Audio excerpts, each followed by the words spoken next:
یہی منافق. اعوذ باللہ من الشیطان الرجیم. بسم اللہ الرحمن الرحیم. اذا جاءك المنافقون قالوا نشهد انك لرسول الله والله يعلم انك لرسوله والله يشهد ان المنافقين لكاذبون. اتخذوا ايمانهم جنة فصدوا عن سبيل الله انهم ساء ما كانوا يعملون. ذلك بأنهم آمنوا ثم كفروا فطبع على قلوبهم فهم لا يفقهون.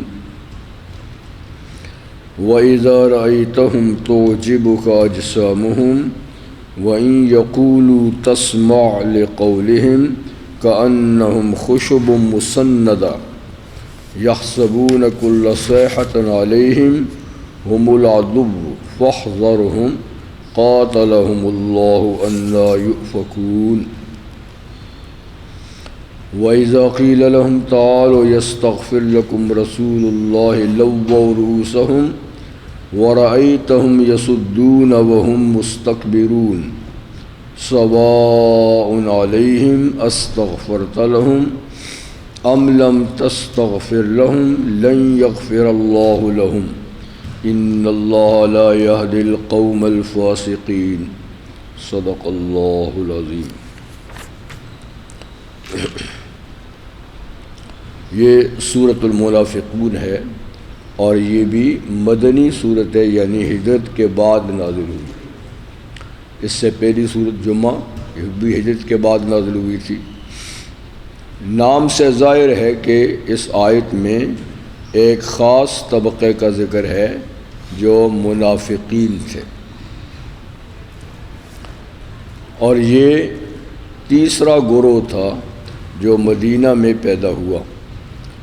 مکہ میں دو ہی جماعتیں تھیں، یا مسلمان یا کھلم کھلا کافر. لیکن مدینہ منورہ آنے کے بعد یہ ایک تیسری جماعت وجود میں آ گئی. بظاہر کلمہ پڑھتے تھے، نماز وغیرہ بھی، اور دل سے یہ سخت ترین اسلام کے دشمن تھے. منافق بھی ایک اصطلاح ہے، ایک لفظ ہے جس کے پیچھے ایک بڑی حقیقت ہے. جیسے کہ مومن کے لفظ کے پیچھے ایک بڑی حقیقت ہے، کافر کے لفظ کے پیچھے ایک بڑی حقیقت ہے، فاسق کے لفظ کے پیچھے ایک بڑی حقیقت ہے. تو ایک لفظ بولا جاتا ہے تو اس کے پیچھے ایک بڑی حقیقت ہوتی ہے. تو جیسے مومن اس شخص کو کہا جاتا ہے جو اللہ پر، نبیوں پر، کتابوں پر، آخرت پر، تقدیر پر ایمان لاتا ہے، یقین کرتا ہے، جنت دوزخ پر یقین کرتا ہے، اس کو مومن کہتے ہیں. اور جیسے کہ مسلم کا لفظ جب بولا جاتا ہے جو نماز پڑھتا ہے، روزے رکھتا ہے، حج کرتا ہے، زکوٰۃ دیتا ہے، نیکی کے کام کرتا ہے، تو اس کو مسلم کہتے ہیں. تو مسلم مومن میں کوئی بڑا فرق نہیں ہے، ظاہری اعمال کے لحاظ سے مسلم اور دل کے اعمال کے لحاظ سے مومن. اسی طرح منافق کے پیچھے بھی ایک حقیقت ہے. لیکن منافق دو قسم کے ہوتے ہیں. ایک وہ جن کا ظاہر باطن سے مطابقت نہیں رکھتا، ظاہر میں کچھ ہیں، اندر سے وہ کچھ ہیں. ٹھیک ہے، تو اس کو اعتقادی منافق کہتے ہیں. نبی کریم صلی اللہ علیہ وسلم کے زمانے میں یہی لوگ تھے جن کا عقیدہ خراب تھا. وہ آپ کو اللہ کا نبی نہیں مانتے تھے، قرآن کو کتاب نہیں مانتے تھے، اللہ کے ساتھ ان کا معاملہ بھی ایسے ہی تھا، لیکن اوپر سے وہ کلمے بھی پڑھتے تھے، آپ کو کہتے تھے آپ اللہ کے نبی ہیں. ہاں البتہ کچھ صفات ہیں منافقوں کی، اگر وہ صفات ظاہر میں کسی مسلمان سے ظاہر ہو جائیں تو ہم اس کو منافق تو نہیں کہیں گے، اس لحاظ سے کہ اس کا عقیدہ ہی خراب ہے. لیکن بعض لوگوں کے عقیدہ تو ٹھیک ہوتا ہے لیکن ان کے عمل منافقوں جیسے ہوتے ہیں، تو اس کو عملی منافق یا اخلاقی منافق کہتے ہیں. یہ کافر نہیں ہے، گناہ گار ہے. دوسرا جو ہے سخت کافر ہے اور کفر کی بدترین قسم ہے نفاق. جیسے اللہ نے فرمایا ان المنافقین فی الدرک الاسفل من النار، منافق سب سے جہنم کے نیچے والے درجے میں ہوں گے، سخت ترین سزا ان کو ملے گی. فاسق بھی ایک اصطلاح ہے جو بڑے بڑے گناہ کرتا ہے، کھلم کھلا گناہ کبیرہ کرتا ہے.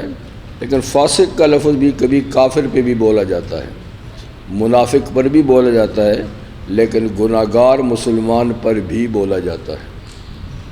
اسی طرح ملحد ایک لفظ ہے یا زندیق ایک لفظ ہے. تو وہ شخص جو کلمہ پڑھتا ہے، ٹھیک ہے، لیکن وہ اسلام کی تشریح ایسی کرتا ہے جو اسلام میں نہیں، یعنی قرآن کی تفسیر لکھے گا، حدیثیں لکھے گا، لیکن ایسی کرے گا جو اپنی مرضی کی ہوں گی، نہ حضور نے اس طرح بتایا نہ دوسرے نے بتایا. تو ملحد لوگ بھی دنیا میں ہیں جی، جو اسلام کا نام لیتے ہیں لیکن اسلام کی جڑیں وہ کاٹتے ہیں. جی فاجر اور فاسق ایک ہی ہے، فجور اور فسوق ایک ہی معنی ہے، یعنی گناہ کرنے والے. اور زندیق بھی ایسے شخص کو کہتے ہیں جس کو ہم ملحد کہتے ہیں. زندیق بھی، زندیق وہ شخص ہے جو اسلام کا نام استعمال کرتا ہے پر مسلمان نہیں. یہ بھی منافق کی طرح ہے، منافق کی طرح ہے. تو زندیق تو آج بھی ہیں جو کہتے ہیں ہم مسلمان ہیں لیکن وہ مسلمان نہیں ہیں، جیسے مرزائی ہو گئے.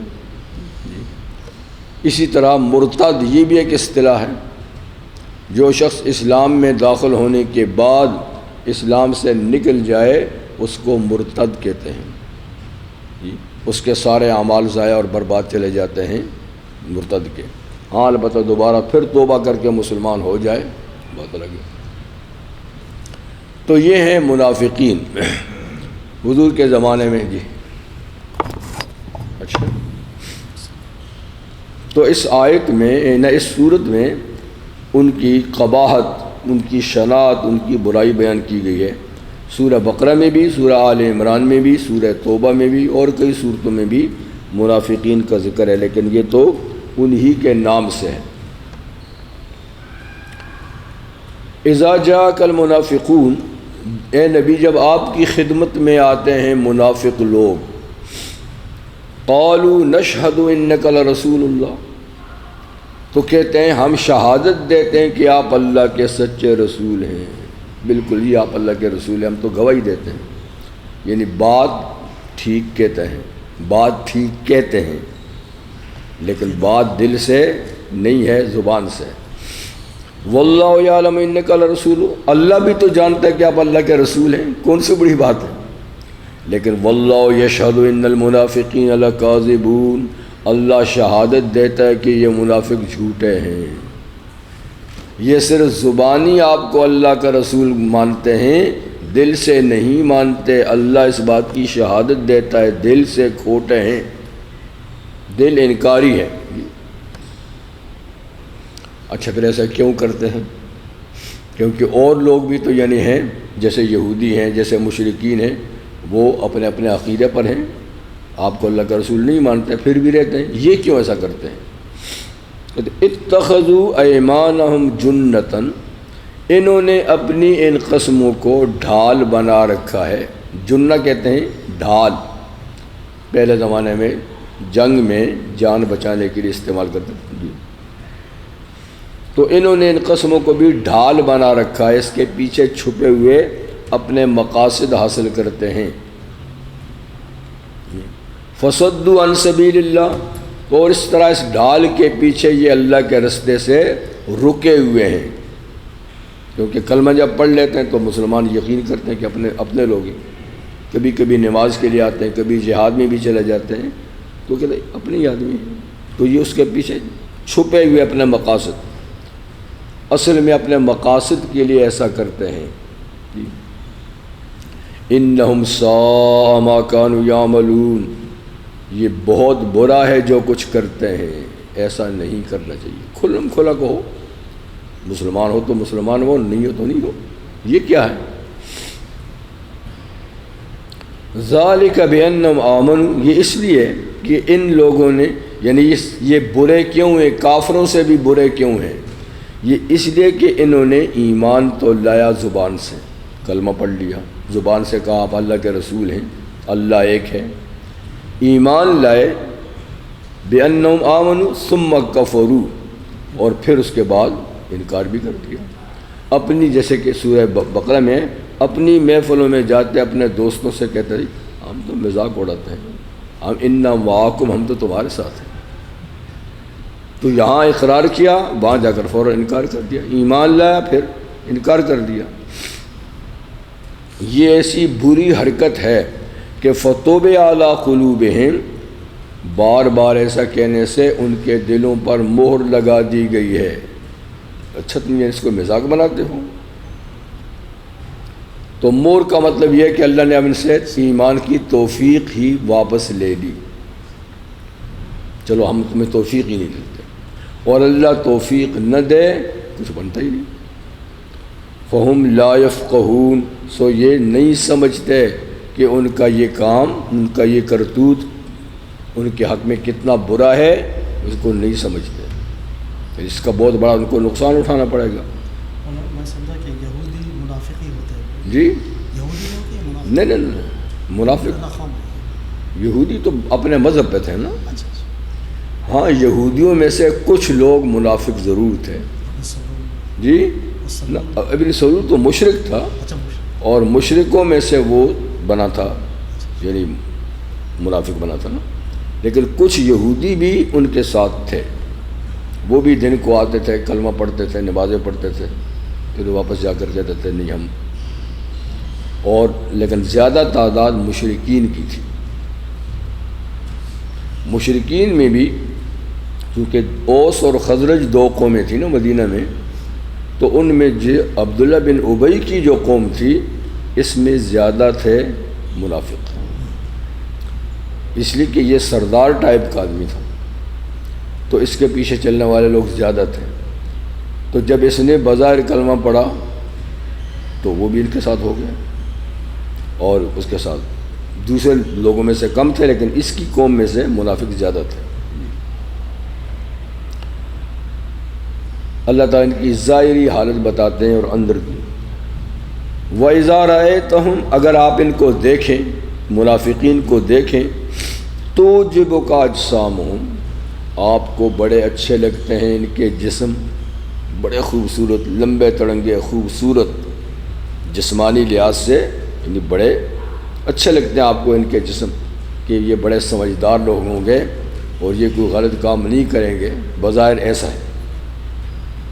وَإِن يَقُولُوا، اور اگر یہ کوئی بات کہیں، تَسْمَعْ لِقَوْلِهِمْ، تو آپ ان کی بات کو سنتے بھی ہیں، کیونکہ آپ کو یقین نہیں آتا کہ یہ اندر سے کھوٹے ہیں، یار ایسا آدمی یہ غلط بات نہیں کرے گا، مطلب کہ بات کرنے کا ڈھنگ بھی بڑا عجیب ہے، جسمانی طور پہ بھی ہم نے ان کو اچھے اچھے جسم دیے ہیں، تو یوں نہیں لگتا کہ ایسے لوگ بھی خراب ہوں گے، لیکن حقیقت یہی ہے کہ یہ صرف جسم ہی جسم ہیں، ٹھیک ہے، اور ان کی باتیں ہی باتیں ہیں، اندر کچھ بھی نہیں ہے۔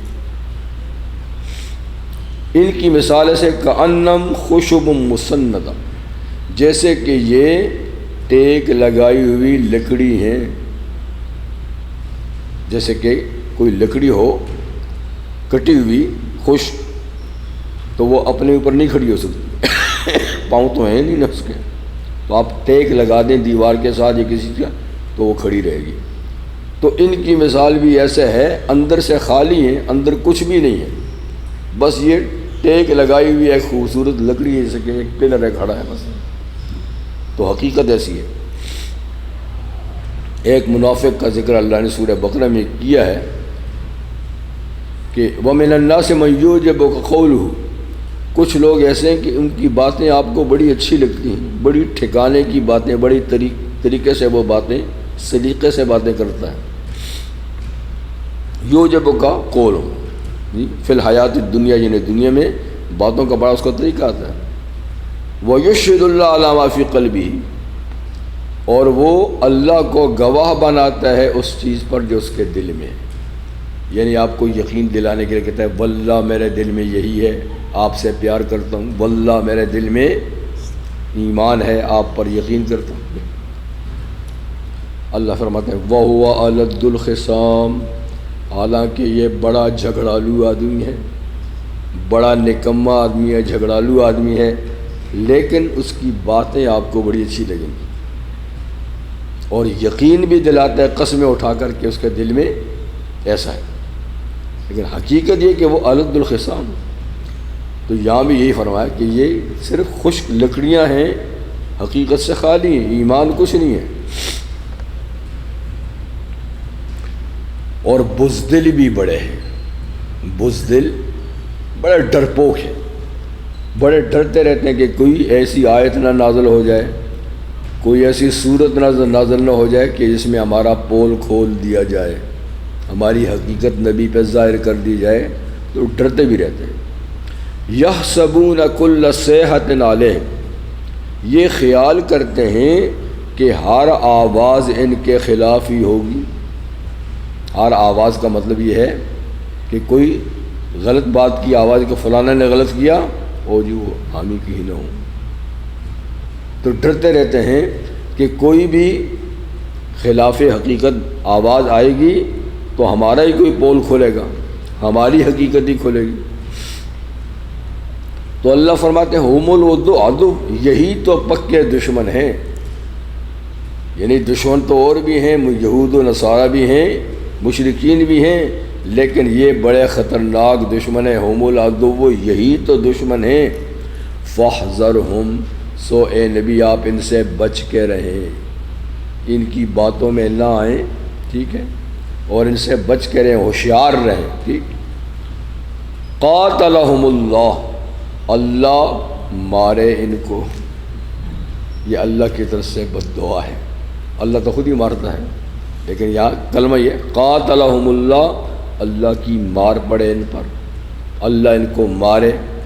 انا یوفکون، کہاں گھومے جا رہے ہیں، کہاں پھرے جا رہے ہیں، یعنی یہ بدنصیب ہیں اتنے کہ نبی کے پاس آتے بھی ہیں، کلمہ بھی پڑھتے ہیں، ان کے پیچھے نماز بھی پڑھتے ہیں، ان کی واعظ و نصیحت بھی سنتے ہیں، ٹھیک ہے نا، ان کو یقین بھی دلاتے ہیں، اور پھر کرتوت ایسے ہیں، تو یہ کتنے بد نصیب لوگ ہیں، ان پہ خدا کی پھٹکار اور لعنت ہو۔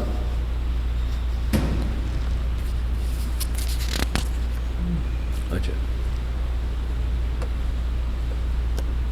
یہ سورت، اس کا ایک پس منظر بھی اب آپ کو بتا دوں کہ ہجرت کے 6 سال نبی کریم علیہ السلام ایک جہاد پہ تشریف گئے، غزوہ بنی مصطلق اس کا نام ہے۔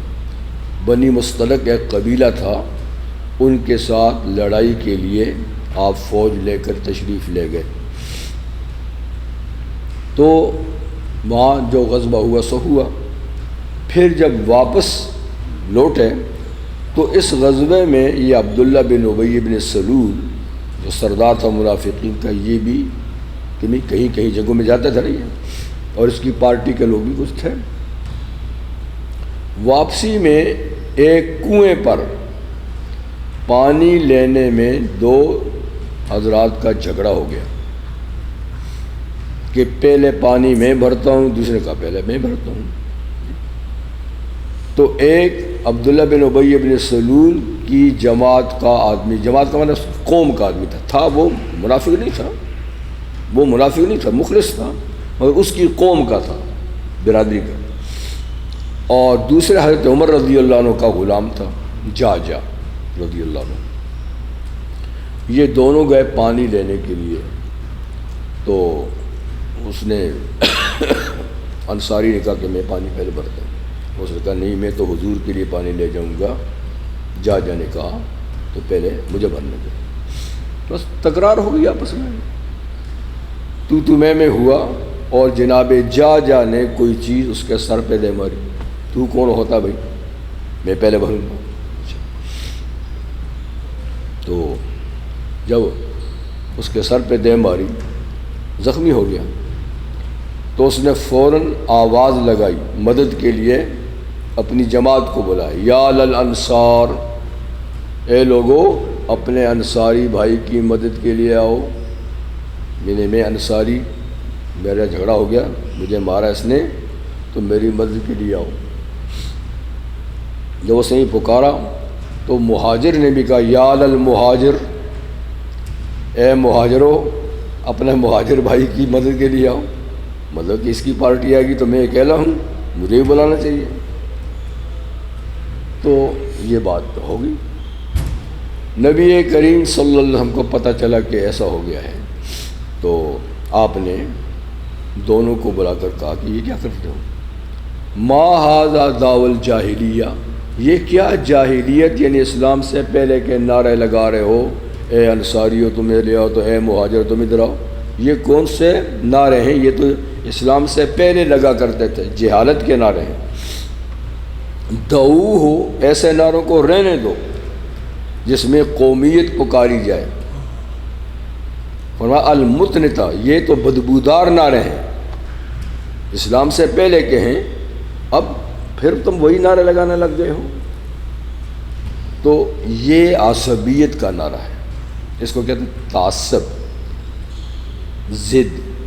ضد میں آ کر ایک غلط کام کی مدد کرنا، غلط لوگوں کی مدد کرنا، تو اس کا نام ہے عصبیت۔ نبی کریم صلی اللہ علیہ وسلم کا ارشاد ہے لیس منا من دعا الی العصبیہ، وہ ہمارا آدمی نہیں ہے جو عصبیت کی طرف لوگوں کو دعوت دے،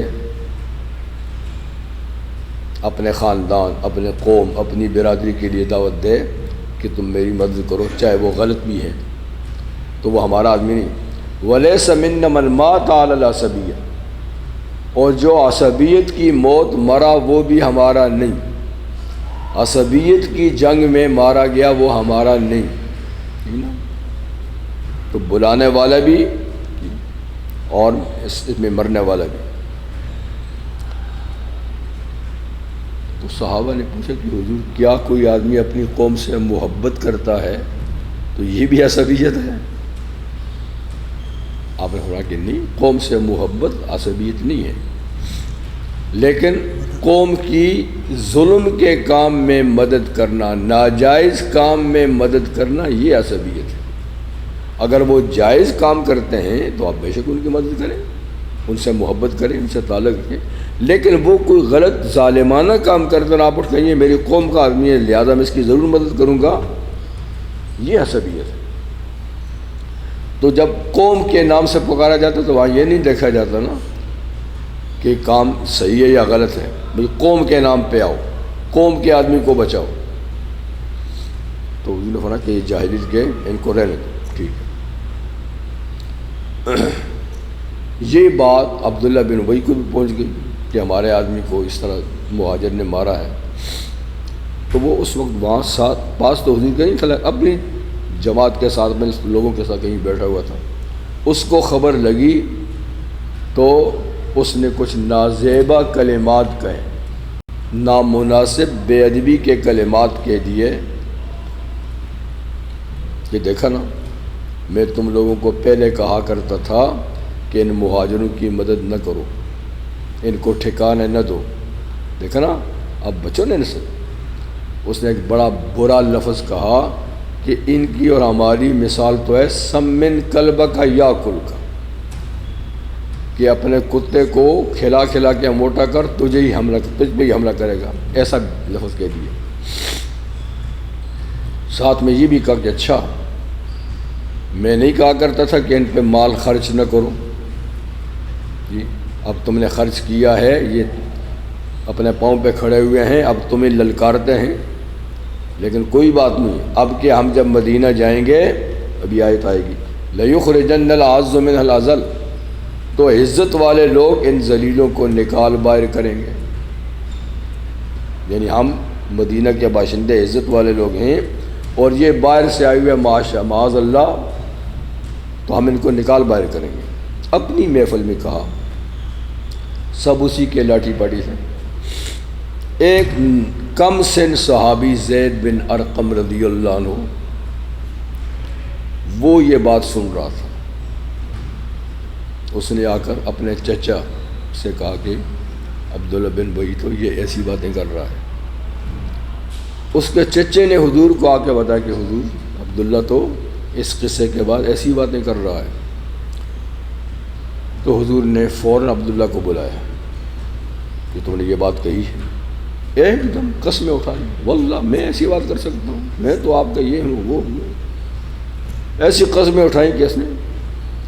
تو حضور نے کہا اچھا اتنا معزز آدمی ہے اور قسمیں اٹھاتا تو نہیں کہی ہوگی. آپ نے حضرت زید کو بلا کر, لڑکا تھا نا, تو ڈانٹ پڑائی کہ خواہ مخواہ پتہ نہیں بات سمجھی بھی ہے کہ نہیں سمجھی, اڑاتا ہے فساد کے لیے باتیں اڑاتا رہتا ہے, وہ تو قسم اٹھاتا ہے. اب ان کے پاس کوئی پروف تو تھا نہیں زید کے پاس, اس نے خود ہی سنی تھی بات, کوئی گواہ تو نہیں تھا کہ پیش کرتا. دل میں بڑا, پھر چچے نے بھی ڈانٹا کہ بھائی سنی سنائی باتیں خواہ مخواہ پہنچاتا ہے, لیکن وہ دل میں بڑے غمگین تھے کہ یا اللہ میں نے بات تو سنی ہے, اب پروف میرے پاس, میں کیا کر سکتا ہوں.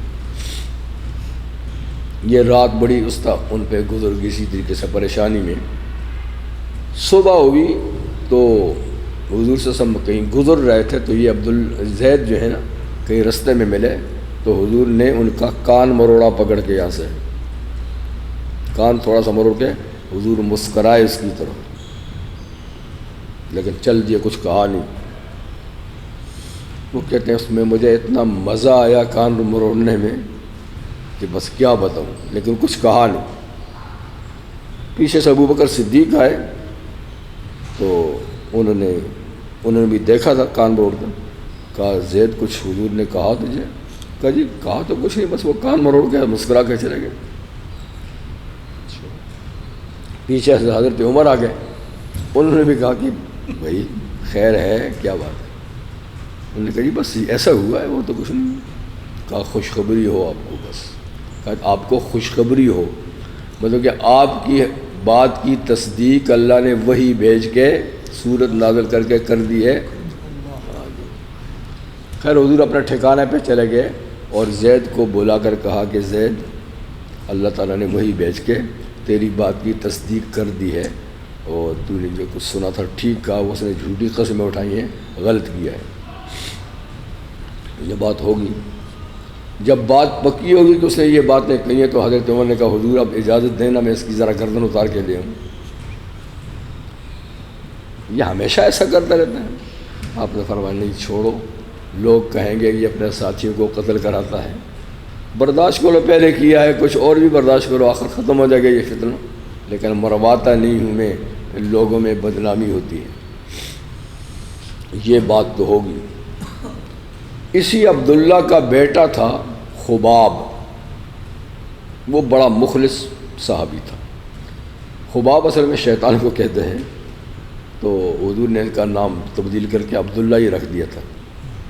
جلتا نام خباب نہیں عبداللہ ہے. تو یہ عبداللہ بن عبداللہ, اس نے سنا کہ اس کے باپ نے ایسی بات کہی ہے. اس نے بھی پیش کی کہ حضور اگر آپ کہیں تو میں اپنے باپ کا سر قلم کر کے آپ کے سامنے لاتا ہوں. آپ کے شان میں اور صحابہ کے سامنے ایسی بات کی. آپ نے اس کو بھی کہا کہ نہیں, اس کی اجازت نہیں دیتا, ہونے دو. خیر پھر جب مدینہ منورہ پہنچنے کے قریب ہوئے تو عبداللہ سے برداشت نہیں ہوا. وہ اپنی تلوار میان سے نکال کے باپ کے سامنے کھڑا ہو گیا کہ میں آپ کو شہر میں داخل نہیں ہونے دوں گا جب تک آپ اس بات کا اقرار نہیں کریں کہ آپ ذلیل ہیں اور حضور اور صحابہ عزت والے ہیں. آپ نے کہا کیوں تھا ان کے لیے؟ وہ ڈٹ گیا بیٹا. اس نے بہت کچھ کہا تھا, تو بیٹا ہے کہ پھر کیسی باتیں کرتا ہے, یہ ہے وہ ہے. اس نے کہا میں بالکل بڑا فرما بردار ہوں, بڑی عزت کرتا ہوں باپ کی آپ کی, لیکن یہ ایمان کی بات ہے, جہاں بات ایمان کی ہے لہذا آپ کو اقرار کرنے کو ورنہ نہیں چھوڑوں گا. جب اس نے دیکھا کہ یہ تو پکی بات ہے تو اس نے کہا کہ میں ہی ذلیل ہوں اور یہ سب لوگ عزت والا ہیں. تب بیٹے نے ان کو جانے دیا. خیر یہ بات تو ہوگی. اس کے بعد جب یہ راز کھل گیا کہ اس نے یہ بات کہی ہے تو لوگوں نے کہا دیکھو نا غلطی انسان سے ہو جاتی ہے, تو نے میں جذبات میں آ کے ایسی بات کہہ دی ہوگی تو ٹھیک ہے، اب جاؤ نبی کریم علیہ السلام کے پاس، ٹھیک ہے، اور معذرت کرو، غلطی کا اقرار کرو، اللہ کا نبی بھی آپ کے لیے دعا کرے گا، آپ بھی دعا کرنا، معاف ہو جائے گا یہ گناہ۔ لیکن منافق تو اندر سے منافق ہے، دل کا سیاہ، چھوڑو کیوں جاؤں۔ تو منافقوں سے جب غلطی ہوتی تھی، جب کہا جاتا تھا نا کہ جاؤ معافی مانگ لو، تو سر مٹکاتے اور کہتے ہمیں جانے کی کوئی ضرورت نہیں ہے، ہمیں جانے کی کوئی ضرورت نہیں، ہمیں معافی مانگنے کی کوئی ضرورت نہیں۔ تو اللہ یہ فرماتے ہیں وَإِذَا قِيلَ لَهُمْ تَعَالَوْا يَسْتَغْفِرْ لَكُمْ رَسُولُ اللَّهِ، جب ان سے کہا جاتا کہ آؤ اللہ کا رسول تمہارے لیے معافی مانگ لے خدا سے۔ جی سورہ نساء میں بھی ہے کہ وَلَوْ أَنَّهُمْ إِذْ ظَلَمُوا أَنفُسَهُمْ، اگر یہ لوگ جب اپنے اوپر ظلم کر لیں، کوئی گناہ کر لیں، جاؤک اور آپ کی خدمت میں آئیں، فاستغفروا واستغفر لهم الرسول، خود بھی خدا سے معافی مانگیں، رسول اللہ بھی ان کے لیے معافی مانگیں، لوجد اللہ توابا رحیما، تو اللہ کو ضرور توبہ قبول کرنے والا اور مہربان پائیں گے، ان کی توبہ قبول ہوگی۔ اس لیے کہ نبی کریم علیہ السلام جس کے لیے دعا کرتے تھے اللہ اس کی گناہ کو معاف کر دیتے تھے۔ اللہ تعالیٰ فرماتے ہیں لا تجلوا دعاء الرسول كدعاء بعضكم بعضا، رسول اللہ کی دعا مانگنے کو اپنی ایک دوسرے کی دعا کی طرح مت سمجھو، ان کی دعائیں قبول ہی قبول ہیں۔ اس لیے صحابہ کرام سے جب بھی غلطی ہوتی تو آپ کے پاس آ کر کہتے حضور مجھ سے یہ غلطی ہوئی ہے، میں بھی معافی مانگتا ہوں، آپ بھی میرے لیے معافی مانگیں، تو آپ ایسا کرتے تھے۔ لیکن منافقوں سے جب کہا جاتا تو یہ سر مٹکاتے تھے، نہیں ہمیں کوئی ضرورت نہیں ہے۔ لووا رؤوسہم، تو مٹکاتے ہیں اپنے سر، ورأیتہم یصدون وہم مستکبرون، اور آپ ان کو دیکھیں گے کہ یہ آپ کے پاس آنے سے باز رہتے ہیں، رک جاتے ہیں، نہیں آتے، اور یہ تکبر کرتے ہیں ہمیں جانے کی کوئی ضرورت نہیں ہے، ہمیں جانے کی کوئی ضرورت نہیں۔ اللہ فرماتے ہیں جب ایسی بات ہے نا تو ہم نے بھی ان کے لیے معافی ختم کر دی ہے۔ سواء علیہم، ان کے حق میں برابر ہے، استغفرت لہم، آپ ان کے لیے استغفار کریں، ام لم تستغفر لہم، یا آپ ان کے لیے استغفار نہ کریں۔ ہم نے بھی فیصلہ کیا ہے لن یغفر اللہ لہم، ہرگز بھی خدا ان کو نہیں معاف کرے گا، ان کے حق میں ہم آپ کی استغفار بھی نہیں مانیں گے۔ اللہ فرماتے ہیں یہ ایسے بگڑے ہوئے ہیں، اوروں کے لیے مانیں گے لیکن ان کے لیے ہم، چنانچہ یہ جب مرا تو حضور کی آپ نے جنازہ بھی پڑھایا، استغفار بھی کی، حضرت عمر نے روکا بھی کہ حضور اس کے جنازہ کیوں پڑھاتے ہیں، یہ تو منافق تھا۔ آپ نے فرمایا خدا نے روکا تو نہیں، بخشش ہو یا نہ ہو یہ اللہ کی مرضی ہے، پر میں اس کے بیٹے کی خاطر۔ لیکن اللہ تعالیٰ نے وہاں فرمایا کہ آئندہ کے لیے بالکل کسی منافق کا نہ جنازہ پڑھے نہ اس کی قبر پہ جائیں، ان کو اللہ تعالیٰ معاف نہیں کرتا۔ یہاں فرمایا کہ آپ ان کے لیے معافی مانگے نہ مانگے نہیں معاف کرے گا ان کو اللہ۔ ان اللہ لا یہدی القوم الفاسقین، اللہ ان فاسق لوگوں کو ہدایت نہیں دیتا۔ یہاں فاسق سے مراد یہی ہے منافق۔ جی ہم الذین، یہ وہی لوگ تو ہیں، یقولون، جو کہتے ہیں اپنی مجلس میں، لا تنفقوا علی من عند رسول اللہ، ان لوگوں پہ مال خرچ نہ کرو جو رسول اللہ کے پاس آتے ہیں باہر سے مہاجر، ان کے ساتھ لین دین مت کرو، خرچ نہیں کرو، حتیٰ ینفضوا، تاکہ وہ وہاں سے چلے جائیں۔ یعنی تم ان کو ان کی مالی معاونت کرتے ہو، مدد کرتے ہو، تو وہ یہاں کے جم جاتے ہیں، بیٹھ جاتے ہیں، تو تم ان پہ خرچ نہیں کرو تو وہ یہاں سے ان کے پاس سے چلے جائیں گے۔ اللہ فرماتے ہیں تم کون ہوتا خرچ کرنے والا ہے، تم نے اپنے بابے کی جاگیر لائی ہے۔ وَلِلَّهِ خَزَائِنُ السَّمَاوَاتِ وَالْأَرْضِ، آسمان و زمین کے خزانے تو اللہ کے پاس ہیں، اللہ نے اپنے خزانوں سے تم کو بھی دیا ہے، تم کون ہو تو روکنے والے۔ لیکن منافق اس حقیقت کو نہیں جانتے، وہ سمجھتے ہیں کہ یہ مال و دولت ان کی اپنی محنت کا نتیجہ ہے، وہ اس کو اللہ کا دین نہیں سمجھتے۔ یقولون، یہ بھی کہتے ہیں، لئن رجعنا الی المدینہ، اگر ہم مدینہ واپس گئے اس دفعہ، لَيُخْرِجَنَّ الْأَعَزُّ مِنْهَا الْأَذَلَّ، تو ضرور نکال باہر کریں گے عزت والے لوگ ذلیل لوگوں کو، جیسے مولا اس نے کہا تھا نا۔ اللہ فرماتے ہیں تم نے عزت کس چیز کو سمجھا ہوا ہے؟ یعنی تم نے لباس کو یا مکان کو یا مال و دولت کو یا چودراہٹ کو عزت سمجھا ہے؟ نہیں، یہ عزت نہیں ہے۔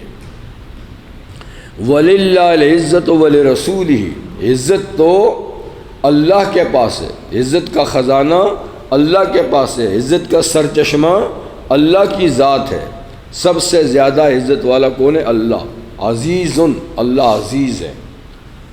وَلِرَسُولِهِ، اور اللہ کے بعد سب سے زیادہ عزت اللہ کے رسول کو حاصل ہے۔ اور اس کے بعد وَلِلْمُؤْمِنِينَ، آل ایمان جو ہیں ان کو عزت حاصل ہے۔ ہر مومن عزت والا ہے، کافر چاہے کنگ کیوں نہ ہو، لینڈ لارڈ کیوں نہ ہو، عزت یہ عزت نہیں ہے، یہ تو عارضی چیزیں ہیں۔ مومن یعنی ایمان ہے جس کے دل میں، وہ بڑا عزت والا ہے۔ عزت مومنوں کے لیے ہے۔ وَلَكِنَّ الْمُنَافِقِينَ لَا يَعْلَمُونَ، لیکن منافق نہیں جانتے کہ عزت کیا چیز ہے، ذلت کیا چیز ہے۔ وہ اپنی اس 2 روزہ زندگی اور تھوڑے سے مال متاع کو عزت کا ذریعہ سمجھتے ہیں، یہ حقیقت نہیں ہے، یہ حقیقت نہیں ہے۔ جی، ایک خاتون تھی مدینہ میں، بیچاری بالکل سیدھی سادی بھی تھی اور شکل و صورت بھی ایسی ہی تھی۔ کسی نے اس کو تانا تو ایسی ہے۔ اس نے کہا تانا کیوں دیتے ہو؟ کیا میں مسلمان نہیں ہوں؟ کیا میرے دل میں ایمان نہیں ہے؟ اگر میرے دل میں ایمان ہے تو مجھ سے زیادہ عزت والا کون ہو سکتا ہے؟ یعنی تمہیں شاید قد و قامت کو دیکھ کر، رنگ اور صورت کو دیکھ کر اس کو معیار بنا، یہ تو ختم ہونے والی چیزیں ہیں۔ اصل چیز تو ایمان ہے، وہ مجھ میں ہے تو مجھ سے زیادہ عزت والا کون ہے؟ یہ تو آپ کو معلوم ہی ہے کہ جب حضرت عمر رضی اللہ عنہ بیت المقدس گئے تو سیدھے سادے گئے تھے نا، ایک غلام تھا، ایک آپ تھے، اور وہی کپڑا جو پہن کے مدینہ سے گئے تھے، پیبند لگے ہوئے، تو وہاں جو امیر تھے وہ کپڑوں کا نئے جوڑا لے کر آئے کہ اب کم از کم آپ اونٹ پہ سوار ہو جائیں، غلام نیچے رہے، اور یہ کپڑے بھی پہننے، کیونکہ ابھی تو شہر کے سردار آپ سے اور بڑے بڑے علماء آپ سے ملنے کے لیے آئیں گے۔ تو انہوں نے یہی جواب دیا تھا کہ تم نے عزت کس چیز کو سمجھا ہے؟ کیا کپڑوں میں عزت ہے یا سواریوں پہ سوار ہونا عزت ہے؟ کہ نحن قوم اعزنا اللہ بالاسلام، ہم وہ لوگ ہیں کہ ہم کو خدا نے اسلام کی وجہ سے عزت دی ہے، مسلمان ہے، بس یہ عزت ہے، ٹھیک ہے۔ فما ما نطلب العزت بغیر ما اعزنا اللہ اذلنا اللہ، اب جب ہم اس چیز کے سوا کسی اور چیز میں عزت تلاش کریں گے تو خدا عزت تو کیا دے گا؟ ذلیل کر دے گا۔ آج یہی کچھ ہو رہا ہے، یہی کچھ ہو رہا ہے کہ ہم نے عزت کا معیار اور چیزوں کو بنایا ہوا ہے، اس لیے ہم لوگوں کے نظروں میں گرے ہوئے ہیں۔ اگر عزت کا معیار اسلام ہوتا، دین ہوتا، تو شاید یہ معاملہ نہ ہوتا، لیکن یہ کہ ہم نے اس میں عزت ہے، اس میں۔ وَلَكِنَّ الْمُنَافِقِينَ لَا يَعْلَمُونَ، لیکن منافق نہیں جانتے۔ تو انہوں نے معیار کیا سمجھا تھا؟ مال و دولت کو، اور مال و دولت تو اللہ تعالیٰ نے ان کو دیا تھا، ٹھیک ہے، حسن و جمال بھی دیا تھا، تو یہ کہتا تھا کہ ان پہ خرچ نہیں کرو تو یہ چلے جائیں گے۔ اللہ تعالیٰ آل ایمان کو بتاتے ہیں کہ دیکھو مال و دولت یہ امتحان کی چیزیں ہیں، لہٰذا کہیں ایسا نہ ہو کہ تم ان میں پڑھ کے خدا سے غافل ہو جاؤ۔ یعنی یہ بے شک مال اور دولت نعمتیں ہیں اللہ کی، مگر یہ امتحان کی چیزیں بھی ہیں، یہ انسان کو غافل بھی کرتی ہیں۔ اگر ضرورت سے زیادہ مال و دولت میں پھنس گیا، اللہ سے غافل ہو گیا، یہ بڑا نقصان کی چیز بھی ہے۔ تو یا ایھا الذین آمنوا لا تلھکم اموالکم ولا اولادکم عن ذکر اللہ، اے ایمان والو تم کو غافل نہ بنا دیں تمہارے مال اور نہ تمہاری اولادیں اللہ کی یاد سے۔ بے شک ان سے تعلق رکھو، مگر اللہ کے ساتھ تعلق مضبوط ہو زیادہ۔ ومن یفعل ذلک، جس نے ایسا کیا یعنی وہ ڈوب گیا مال اور اولاد ہی میں، اللہ سے بے خبر ہو گیا، فاولئک هم الخاسرون، یہ لوگ ہیں نقصان اٹھانے والے، ان کو آگے جا کر سخت نقصان ہوگا، ان کو پتہ چلے گا کہ ہم بہت غلط کرتے رہے۔ وانفقوا مما رزقناکم، اور اس مال میں سے خرچ کرو جو ہم نے تم کو دیا ہے، من قبل ان یاتی احدکم الموت، یہ کہ یہ مومنوں سے خطاب ہے، اس سے پہلے کہ تم میں سے کسی کو موت آئے، پہلے مال خرچ کرو، یعنی واجب ہے زکوٰۃ صدقات، وہ بھی جو واجب نہیں ہے دوسروں کے حقوق ہیں وہ بھی اپنی زندگی میں خرچ کرو، ضرورت مندوں کو دو۔ فیقول رب لولا، کیونکہ جب موت آ گئی اس وقت تو وہ آدمی کہے گا اے میرے پروردگار لولا اخرتنی الی اجل قریب، آپ نے مجھے تھوڑا سا وقت کیوں نہیں دیا، ذرا سی تھوڑا سا مجھے ٹائم دے دیں، فاصدق، میں خوب صدقہ خیرات کروں گا ابھی جی، واکم من الصالحین، اور میں نیک لوگوں میں سے ہو جاؤں گا۔ تو اس وقت جس آدمی نے حج نہیں کیا، زکاتیں نہیں دی، صدقات نہیں دیے، دوسروں کے حقوق ادا نہیں کیے، تو موت کے وقت وہ تمنا کرتا ہے کاش مجھے تھوڑا سا ٹائم مل جائے، اب میں ایک دم سارے حقوق لوگوں کے ادا کروں گا اور نیک بن جاؤں گا۔ لیکن اللہ فرماتے ہیں اب ٹائم کی بات نہیں ہے۔ وَلَن يُؤَخِّرَ اللَّهُ نَفْسًا إِذَا جَاءَ أَجَلُهَا، ہرگز بھی اللہ مہلت نہیں دے گا کسی آدمی کو جب اس کا مقررہ وقت آ گیا، اب پیچھے نہیں ہو سکتا۔ اور اب دے گا کیا چیز دے گا، وہ تیرا تو رہا ہی نہیں ہے۔ جب موت یقینی ہو جائے تو مال تو تیرا رہا ہی نہیں ہے، وہ تو تیرے وارثوں کا ہوگی، اس کو دے گا کیا۔ واللہ خبیر بما تعملون، اللہ باخبر ہے اس سے جو تم عمل کرتے ہو۔ تو اس لیے فرمایا کہ منافقوں کی طرح ہاتھ باندھ کے مت رکھو، جن کے حقوق ہیں تمہارے ذمے ان کے حقوق ادا کرو، اور اس میں غفلت میں مت پڑو، کیونکہ یہ چیزیں غافل بھی انسان کو کرتی ہیں۔ سبحانک اللہم و بحمدک اشہد ان لا الہ الا انت۔ آیا نمبر 8 جی آیت قرآن کا اس کا سورہ کا شان نزول ہے؟ کون سا؟